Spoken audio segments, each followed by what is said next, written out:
Hey guys, welcome to day 6 of our 30-day challenge. I'm so pleased that you are still here with me. Today we are going to be challenging ourselves in our practice, and today it's all about the standing balance. So what I want you to do, and the whole point of putting yourself through these, what may seem like weird poses, is because what comes up when you do these challenging poses is the same stuff that comes up in your life when you're challenged by something. So the same stuff that comes up when you're upside down trying to balance on one foot is what you're going to be playing in your mind when life gets difficult at work or the kids are challenging you. And what we do on the mat gives us a way to kind of start to get to know that little voice inside our head that possibly is quite negative, and start to find a way to work with the voice rather than just giving into it. So if you're someone who always just gives up as soon as it gets hard or something challenges you, you're like, not right for me.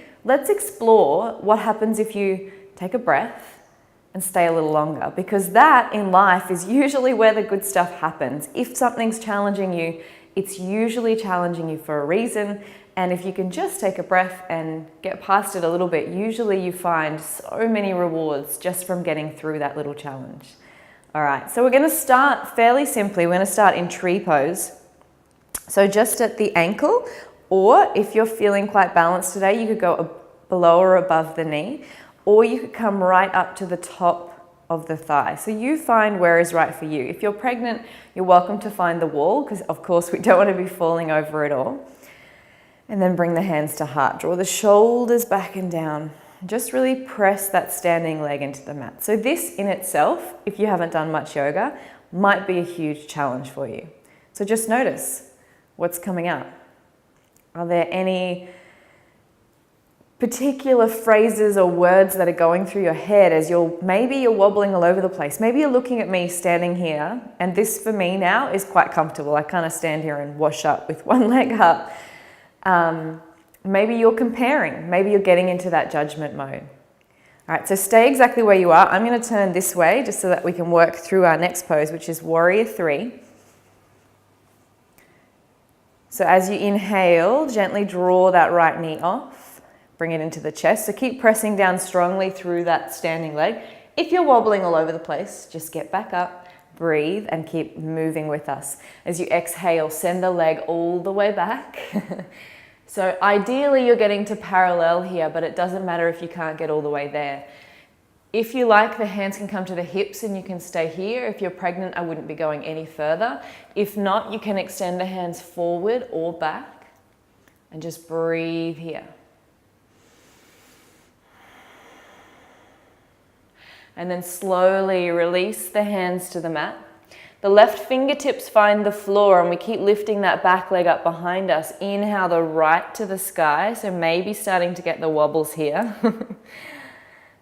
And exhale, lower the right hand down. So this is extremely challenging for me as well. My standing leg is starting to burn. Just notice what you are telling yourself about this. You can do it. Breathe. Slowly release that left hand down, and then fold over the standing leg. So that back leg comes up high behind you. The head and neck releases down. Keep pressing into that left foot. In and out through the nose. Keep that Ujjayi breath going. And then slowly lower that right leg down. Find the feet wide on the mat. Find the elbows and just sway it out here. All right, so from your forward fold, let's slowly start to roll now to stand. If you're pregnant, you might want to work slowly with the thighs to support you to come back up. Otherwise, just take it really gently. Draw the shoulders back and down. And then come to tree pose on the opposite side. So find where you're working with that thigh. So remember, the focus point, the drishti, is really important in keeping you balanced. So we find something that's not moving and we just stare at it. And I think in life, we need the same sort of thing. So we need something to keep us focused, whether it's our passion for a particular purpose, whether it's just an inner idea or knowing about what you want your life to be about. So it's just that thing that keeps you on track, keeps you focused. For some people, it's a faith. For some people, it's a practice like yoga. As you inhale, let's take the leg off, draw the knee into the chest. So remember, if you wobble and wibble all over the place, just take a breath, resettle yourself, find that drishti again. Left leg comes back. If you can, square the hips off. Hands can come to the hips, forward or back. It's up to you. And just breathe here. And then reach those hands to the floor. Right fingertips find the floor, or if you can't stay here, they can find the thigh. Left arm reaches up to the sky. Breathe. And then, all right, left hand finds the floor or a block if you need to bring that floor a little bit closer. Inhale, right hand up. Breathe. I know that standing leg is talking to you, and then slowly lower the right hand down, fold over the standing leg. If you want to turn it into the balance, you can bring the hands onto the calf. Keep pressing that left leg up behind you.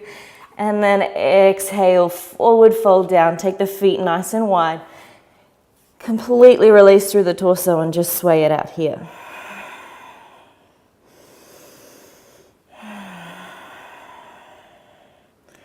All right, release the hands. Come to take a seat down. And just bring the feet out in front of you. We'll just do a nice gentle forward fold. I don't know about you, but my legs are burning after those few standing balances. And that's another element to it. As much as the challenge was about wobbling all over the place, the fact that your legs are starting to hurt might really be bringing up some stuff for you. If you haven't been doing lots of exercise, if you're not in touch with your body and you're not kind of comfortable with the idea that sometimes exercise is uncomfortable, that may have brought up a lot of stuff for you. So if you can just soften into the legs a little bit more, so just reaching forward. If that means you're only touching the calves, that's fine. If you can make it to the feet, see if you can keep lifting the heart open, so we're not rounding through the back.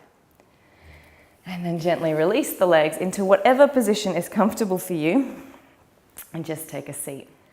All right, so for our life challenge today, I'd like you to take this work that we've been doing on the mat a little bit further. So we've been exploring the story that we tell ourselves when we get into challenging situations or poses.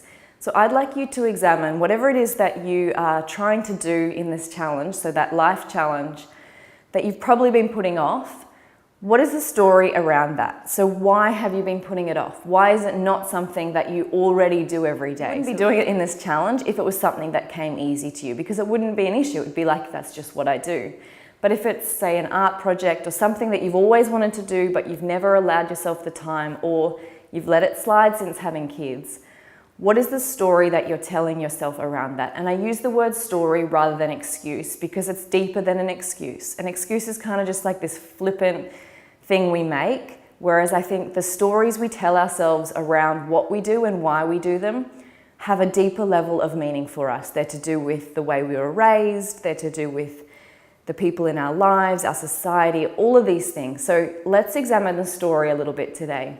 If you're a writer, pick up a pen, see if you can free write around the topic of why you haven't been doing it in the past. See what comes up, see what comes out. I always find the truth comes out when I just let my pen run away with me. If you're not a writer, have a conversation with someone. Maybe you want to talk to a close friend about it, your accountability buddy. See if you can communicate what it is to someone else, because sometimes in conversation we make realizations about ourselves that we wouldn't have if we just kind of let these thoughts ping around in our head. So that is your challenge today, just to examine the story around why you haven't been devoted to this thing that it is that you really want to do and really want to do regularly in your life. If you get the chance today as well, make sure you do one of those little things off your list of 30 things to do towards this goal of yours. If you don't though, don't stress. Sometimes getting to the heart of it and examining the story is actually more powerful and will set you up to do more later. So don't stress if all you get to do today is examine the story. I hope that you have a beautiful day, and I'll see you tomorrow. Namaste.